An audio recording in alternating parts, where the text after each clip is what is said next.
Hey man, we got an EZGO here, TXT 36 volt. I'm about to put a set of batteries in it, but I'm gonna show you one thing about the FNR board.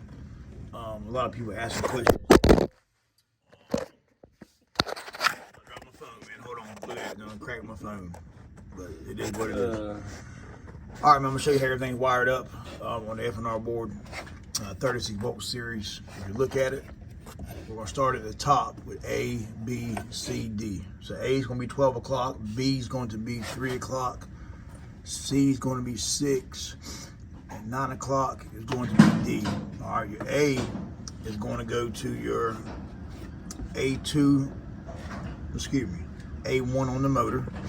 Then you're gonna go with B, the 3 o'clock position. That goes to your A2 on the motor.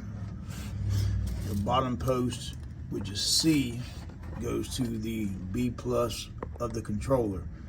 It can, depending on what type of controller you have, it can either go to the solenoid or it can go to the B plus controller post itself on the top of the controller. And then you got D, which is your 9 o'clock position. That goes to your S2 on the motor. So you got A1, A2, S1, S2. A1 and S2, A1 and S2, which is your brushes, that goes from your positive and negative. Positive off the FNR board, negative off the M negative on the controller. Your field winding wires, which is S1, S2, that comes off your 3 and 9 o'clock position on the FNR. So this is your advanced motor. This part here is your brush rigging. This is your field winding.